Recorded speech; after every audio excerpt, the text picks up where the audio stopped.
Déconnectez-vous des fondations familiales. Abraham a quitté la maison de son père. Déconnectez-vous des autels familiaux. Voyez comment Jephthé a pris sa vie entre ses mains. Il s'est déconnecté des fondations de sa famille. Écoutez bien ce que je vous dis. Il n'y a aucun niveau que vous puissiez atteindre dans la vie qui vous permette d'arrêter de prier concernant vos fondations. Aucun niveau. Savez-vous que la mère de Jephthé était une prostituée? Vous connaissez l'histoire. Savez-vous qu'il a perdu sa mère très jeune? Jephthé est devenu un général, mais savez-vous qu'il a aussi perdu sa fille plus tard? Pourquoi? Il n'y a pas de niveau dans la vie où vous pouvez vous reposer face au pouvoir fondateur qui arrête les gens. Le diable croit au timing. Il peut attendre 50 ou 60 ans pour obtenir ce qu'il veut. Il attendra que vous soyez au repos, que vous deveniez négligent face à l'effet des pouvoirs de vos racines. Les gens pensent que parce qu'ils sont nés de nouveau, leur tribu n'est plus importante, qu'ils sont désormais uniquement des êtres spirituels. Pourtant, Jésus est appelé le lion de la tribu de Juda. Dieu accorde de la valeur à la tribu. Le mystère d'Amalek, une guerre de génération. Dans le premier livre de Samuel, au chapitre 15, Dieu a dit à Saül, par l'intermédiaire de Samuel, de tuer Agag. Le Seigneur a dit, je me souviens de ce qu'Amalek a fait à Israël lorsqu'il lui ferma le chemin à sa sortie d'Égypte. Amalek était une nation que Dieu haïssait passionnément. Pourquoi? Parce que lorsqu'Israël marchait hors d'Égypte, ils étaient environ 2 millions. Ils avaient les soldats forts devant et au milieu pour former une défense, suivis des civils et des enfants par centaines de milliers derrière. Amalek a attaqué Israël par derrière. Ils ont massacré les enfants.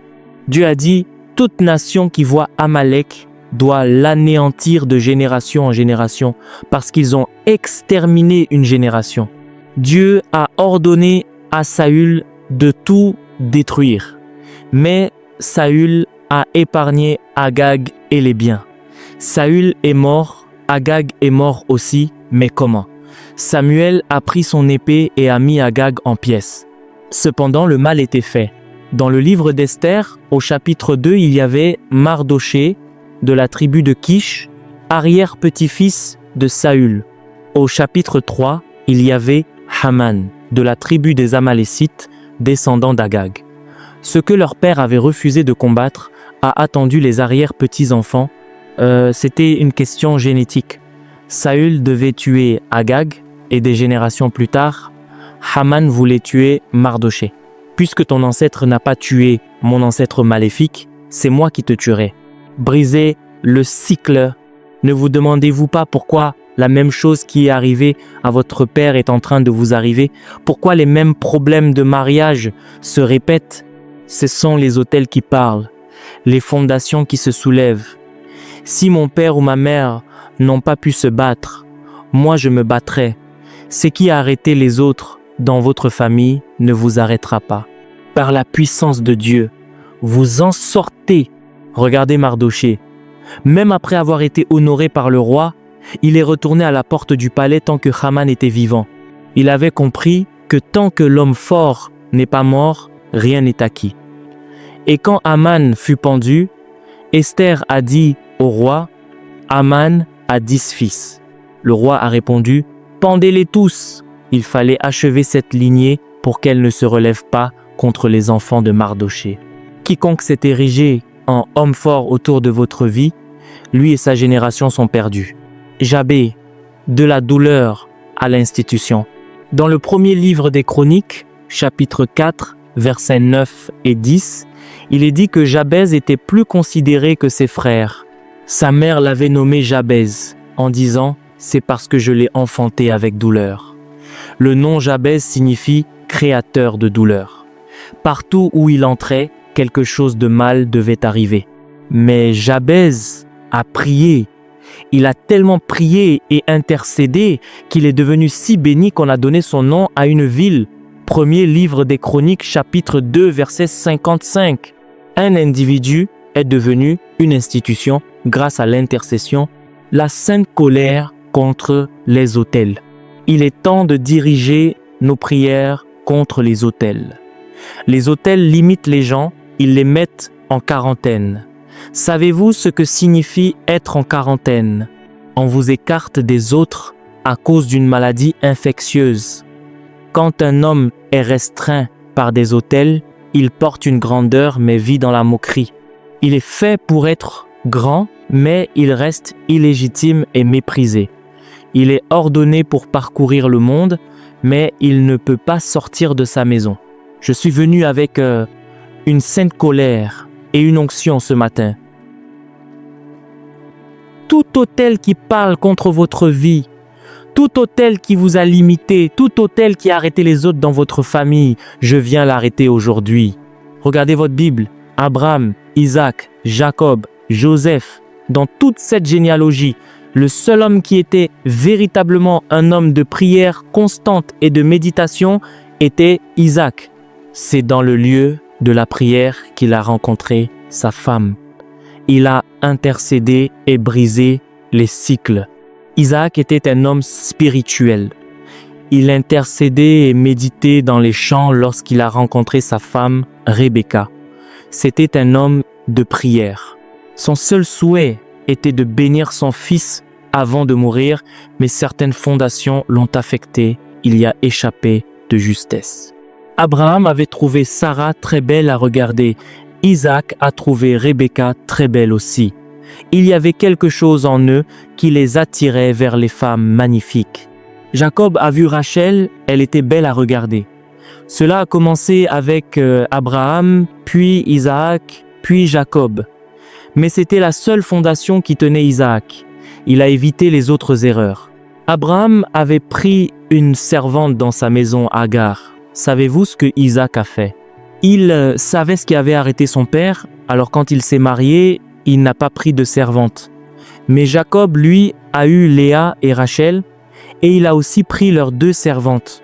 Le père, Abraham, n'en avait eu qu'une, mais Jacob a couché avec deux servantes. La sagesse dans la prière. Isaac était avisé. Vous devez vérifier ce qui affecte les autres. Tout en priant, soyez sages. Prenez des mesures. Vous criez sur votre femme, vous agissez comme si vous connaissiez la source de votre colère, mais non, c'est la même chose qui est tombée sur votre père et qui a fait du mal à votre mère. Soyez assez sages pour comprendre que peu importe la légitimité de vos raisons, cela veut vous mener à la séparation. Peu importe si la jeune femme dit « je suis fatiguée, j'ai fait mes bagages, je m'en vais chez moi », je lui réponds « tu es très stupide. Ta mère n'est pas restée, ta sœur n'est pas restée, aucune d'elles n'est restée. Reprends tes jambes et retourne là-bas. Pourquoi? Parce que si tu ne brises pas ce cycle, tes enfants continueront aussi de subir cela. Reste pour l'avenir de tes enfants. C'est un homme mauvais? Reste. C'est ceci ou cela? Reste. Tu ne restes pas pour lui, tu restes pour que l'avenir de tes enfants soit solidifié. L'héritage et les erreurs de Jacob, beaucoup d'entre vous marchent et travaillent dur. Mais si votre père vous avait transmis de la richesse, votre vie serait meilleure que cela. Au lieu de cela, votre père vous a transmis une pauvreté sérieuse. Un homme bon laisse un héritage aux enfants de ses enfants. Nos problèmes viennent souvent du fait que nous ne sommes pas sages. Regardez votre famille. Jacob a fui la maison de son père parce que son frère le poursuivait. Il avait volé la bénédiction. Dieu lui a dit « Retourne à Béthel, à Biti, retourne voir ton frère. » Il a fait la paix et est rentré chez lui. Plus tard, Joseph est devenu premier ministre en Égypte. Jacob a appris qu'il y avait de la nourriture là-bas et a envoyé ses fils. Joseph a dit « Amenez mon père ». Jacob, dans sa vieillesse, alors que Dieu lui avait dit de demeurer dans la terre promise, a emballé ses affaires pour aller vivre en Égypte avec son fils. Un père ne déménage pas pour rester chez son fils. Tu dis à ton fils « Viens me voir », puis il repart. Mais ses frères l'ont convaincu. Il est parti et ils y sont restés 400 ans. Puis-je vous choquer? Tous ceux qui ont quitté l'Égypte sont morts dans le désert, sauf Caleb et Josué. Les autres qui sont entrés étaient ceux nés en chemin. Pendant 40 ans de voyage, des femmes tombées enceintes et accouchées. C'est cette génération qui est entrée. Tous les autres sont morts. Voyez-vous les erreurs générationnelles? Entre l'Égypte et Israël, le trajet prend au maximum 11 jours à pied, mais cela leur a pris 430 ans de servitude et 40 ans pour arriver. Rien de ce qui vous arrive n'est étrange, c'est déjà arrivé à quelqu'un dans votre famille auparavant sous une autre dimension. Jephthé était le premier-né, mais ses frères disaient qu'il n'était pas légitime. Il était le produit d'une union hors mariage entre son père et une prostituée. Ses frères ont conspiré contre lui et l'ont haï. Il n'est pas resté là où il était rejeté. Il est parti et a commencé à s'attaquer aux puissances des mauvais autels. Dans les prochaines minutes, la puissance de Dieu va descendre sur vous et les mauvais autels vont s'écrouler. Quand ils l'ont chassé de la maison de son père, la Bible dit qu'il s'est joint à des gens de rien. Il est devenu leur chef.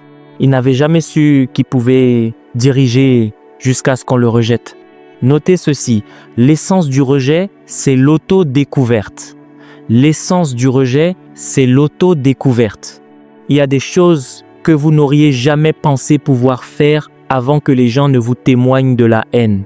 Certaines personnes vous ont abandonné dans votre solitude, mais c'est là que vous commencez à découvrir certains talents cachés.